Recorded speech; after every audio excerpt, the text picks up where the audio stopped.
Vedam welcomes you to create your best memories.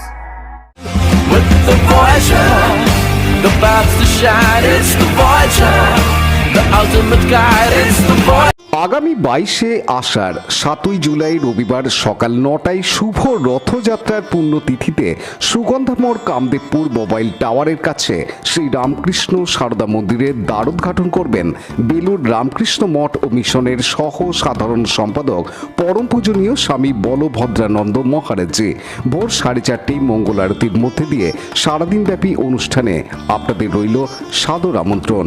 বিনীত অরিন্দম ধর, শ্রী রামকৃষ্ণ সারদা মন্দির। চেয়ারম্যানে অনাস্থা দেখিয়ে তার ঘরের সামনে বসে ধর্ণা বিক্ষোভের পর এবার পুরসভার স্ট্যান্ডিং কমিটি থেকে পদত্যাগ করলেন বাঁশবেড়িয়ার 12 জন তৃণমূল কাউন্সিলর। লোকসভা ভোটে বাঁশবেড়িয়া পুরসভা এলাকায় 11,500 ভোটে বিজেপির কাছে হারতে হয়েছে তৃণমূলকে। তারপরই দেখা যায় তৃণমূল কাউন্সিলরদের একাংশ চেয়ারম্যান আদিত্য নিয়োগীর বিরুদ্ধে অভিযোগ করতে শুরু করে। কাউন্সিলরদের অভিযোগ মূলত চেয়ারম্যান তাদের কথা শোনেন না, নিজের কিছু পেটুয়া লোক দিয়ে কাজ করান, কাউন্সিলরদের কোনো গুরুত্ব দেন না, নিজেদের ওয়ার্ডে পরিষেবা দিতে পারেন না চেয়ারম্যানের অসহযোগে, যার ফল লোকসভা ভোটে হার। গত 22শে জুন চেয়ারম্যানকে বদল করার দাবিতে বিক্ষোভের পর আজ পুরসভার বিভিন্ন স্ট্যান্ডিং কমিটি থেকে গণপদত্যাগ করেন তৃণমূলের 12 জন কাউন্সিলর। তৃণমূল কাউন্সিলর বিশ্বজিৎ দাস ও প্রিয়াঙ্কা দাস এ বিষয়ে জানান, এ বিষয়ে পুরসভার চেয়ারম্যান আদিত্য নিয়োগীর কোনো প্রতিক্রিয়া দিতে চাননি। সূত্রের খবর, যারা স্ট্যান্ডিং কমিটির সভাপতি তারা মিটিং ডাকেন না, তাই প্রথম বোর্ড মিটিংয়ে বিভিন্ন দপ্তরের 6টি স্ট্যান্ডিং কমিটি তৈরি হলেও তা নিষ্ক্রিয়। বাঁশবেড়িয়া পুরসভার শাসক দলের কাউন্সিলররা চেয়ারম্যানের বিরুদ্ধে বারবার এই ধরনের পদক্ষেপ নেয় দল বিড়ম্বনায় পড়ছে বলে মনে করছেন তৃণমূল কর্মীরা। হওয়ার 18 জন, কিন্তু আপনারা 12 জন ইস্তফা দিচ্ছেন, কি বিষয়? না, আমরা একজন কাউন্সিলর কেউ 2-3টে কমিটিতেও রয়েছে এবং সিআইসিরা এই কমিটিতে নেই। আচ্ছা, সেই ক্ষেত্রে হ্যাঁ, এই মানে আজকে যে 12 জন দিয়েছেন 12 জনই তৃণমূলে? 12 জনই তৃণমূলে। আমাদের 14 জন কমিটিতে রয়েছেন, 15টাতে কেউ 2 জন, 15টাতে 3 জন রয়েছেন, একজন সিপিএমের রয়েছেন আর একজন অসুস্থ। আচ্ছা, যিনি সিপিএমের রয়েছে তিনি কি আপনার সাথে সমর্থন করেছেন? না, সে ব্যাপারে তো বলতে পারবো না।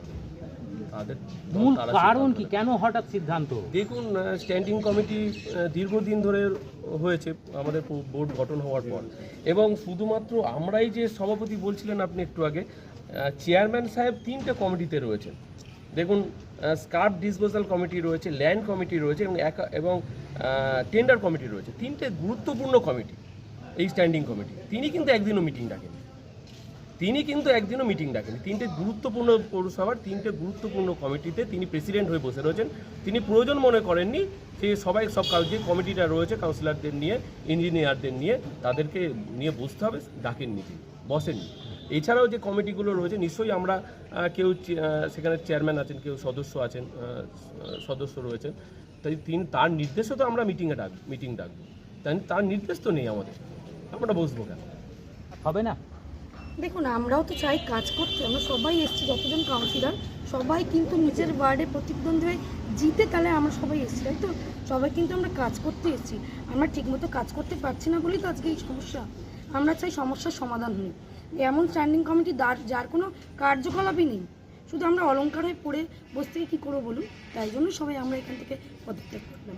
কিন্তু চেয়ারম্যান সাহেব যেটুকু জানাচ্ছেন আমাদেরকে, যে স্ট্যান্ডিং কমিটি যে বৈঠক হয় সেটা চেয়ারম্যানের ডাকার দায়িত্ব নয়, সেটা আপনাদেরই ডাকা যেত।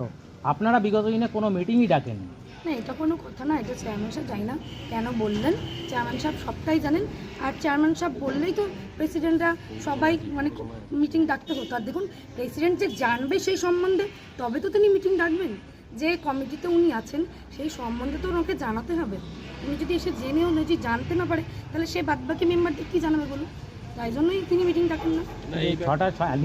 এই যে 6টা স্ট্যান্ডিং কমিটি, 6টা দপ্তরের তো কাজের জায়গা ছিল। তাহলে আমরা চাই দ্রুত সমস্যার সমাধান, আমরাও চাই আমরা এই জন্যই আমরা আরও সবাই পদত্যাগ করছি। আমরা চাই দ্রুত সমস্যার সমাধান হোক। দলের ঊর্ধ্বতনকে জানিয়েছে, অবশ্যই জানিয়েছে।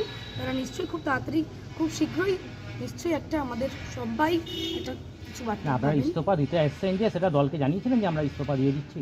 আমরা দলকে চিঠি করছি, আমরা দিয়ে তারপর জানাবো অবশ্যই। কি নাম আপনার? আমার নাম প্রিয়াঙ্কা দাস, পৌর সদস্য 8 নম্বর। আপনি কোন স্ট্যান্ডিং কমিটিতে থাকেন? আমি আছি অ্যাকাউন্ট স্ট্যান্ডিং কমিটি। পানু পালের report, Hooghly TV.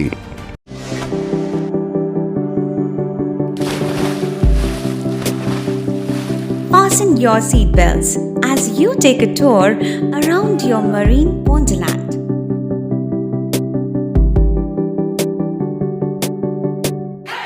Spend a day at Aqua Marina and enjoy an array of water slides that give you butterflies in your tummy.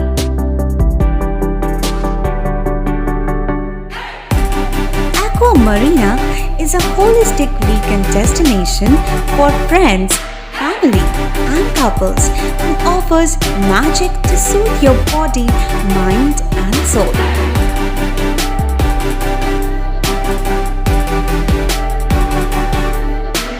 Aqua Marina, your customized magician.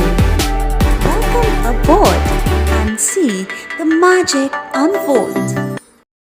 Like share subscribe করুন Hooghly TV. খবর এখন বুক pocket.